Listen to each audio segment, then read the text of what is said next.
Hey y'all, it's Nancy the Handy Scandy here for Whimsy Stamps. Thanks for joining me again today.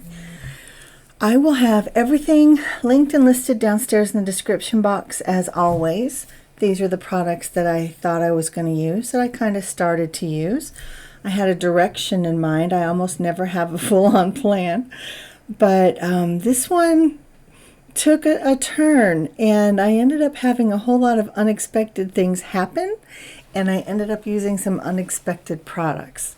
So here we are. I'm stamping out my images. I am using bristle smooth paper and using my Memento ink, and then coloring things up with my Olo markers. Now I have had a couple requests to slow down the coloring, so it's still sped up, but it's slowed down significantly to my last video. I think that one, if I'm remembering correctly, was sped up ×8. I think this one is 4. I'm not sure. But anyway, it is significantly longer. So I color up the turkey and I color up the truck. Pardon me. But as I've said, I don't do any fancy coloring. I use probably 2 or 3 shades. Excuse me, I apologize. 2 or 3 shades to try to get that color blend or gradation, or however you want to think about it. And I use darker shades where I believe a shadow would be. I don't always worry about a light source, but I think about what might be on top and what might be on bottom, if that makes any sense. Like if you look at the wings, where the lines are separating the feathers, it would be darker just behind the line. Not in front of the line, but behind the line. So you'll see that I make some darker coloring, if you will, there. And then in front of the wing where it's on the turkey's breast, I do it a little bit darker there, as you can see. And I go back and forth. If I don't find it dark enough, I find another color that's just a little bit darker. But I do it in stages. I don't go with the scary dark right away, because I have done that with the Olos and it's way off kilter. So I just find that I do the darker ones kind of in stages until I get to where I want it. You can see on the tail feathers, I did it just a little bit too dark on that second row of feathers, but it doesn't look bad. It just, in my opinion, was too dark. But here I'm getting all those other places where I feel like it should be dark. Now this row on the feathers, I just put that dark there just because I felt like I needed it to balance out the image. And so I come back in and I blend out those darker colors. And it's just light to dark, dark to light, light to dark, dark to light, until I get it the way I want it.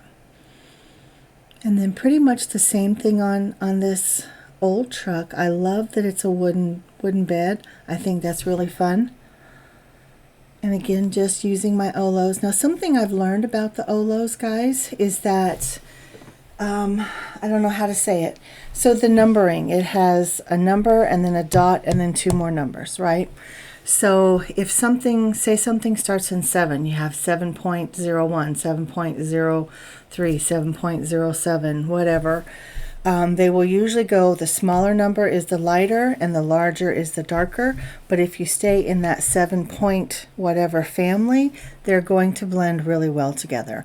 Or if it's a 0.2, 0.4, 0 point whatever, you just, whatever the numbers start with, if you stay in that family, you'll usually have pretty good coloring. You see all of those green blues that I had there? You can go back a second if you need to, but I was actually trying to match the blue-green that's in the paper, which you can see I'm much more green than the paper. The paper's a little more blue. But yeah, it's okay.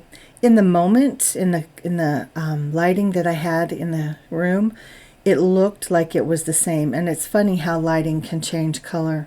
I mean, lighting has such an impact on color. So keep that in mind as you're coloring up your images. So now I just have a pair of little scissors and I'm fussy cutting out both my images, the truck and the turkey. And by the way, I love this little turkey. I think he's adorable. I wanted to put I wanted to use the apples that are in the stamp set, but I decided that because in my head, I didn't tell you in the beginning, in my head I was going to make a Thanksgiving card. But yeah, the unexpected things. So I wanted to use all these papers, and I wanted to do a little bit of color blocking. And so I do, but it doesn't work out again the way I had it kind of in my head. So I found this darker teal and then the lighter tealy blue that kind of, the darker teal I feel matches the cardstock a little bit better, and that lighter one I feel like matches the truck a little bit better. So just trying to marry all those colors. And just adding layer after layer after layer, with the solid cardstock being the kind of the bridge, if you will, between each strip of the pattern paper. And this pattern paper just came out, it's new this year, this fall. Can't remember which month, but I do love it. Those color combos just make my heart swoon. And so here I'm thinking that I want to have it in this orientation, but then I'm thinking, ooh, what if I put the turkey inside the truck and the turkey's driving? And then I said, nope, I had a better idea. So I do take, as you can see, an X-Acto blade, and I have this self-healing mat, and I am cutting out that rear window because I am going to put a driver in the car, or at least a passenger. There will be someone, not the car, the truck. There will be someone in there. And when I first was laying it out, I felt like it was going to be the turkey. And then my brain said, oh no, I had kind of promised y'all to have a truck bed full of something a few months ago. Gosh, it may have even been longer than that. But if you were on, it was during a hop. If you guys were on that hop, you might remember what I said. And if so, that's kind of a little bit of foreshadowing. A little bit of a clue, a hint. But I've got everything all cut out. I cut out the little space between the side mirrors and the truck, the cab of the truck. And then I have all these little pumpkins that I cut out of orange cardstock. They were just cardstocks in my stash. They were just bits and pieces and scraps. And yeah, I just cut them all out. And then I cut the slats open in the truck so that I could have this whole abundant truckload of pumpkins, right?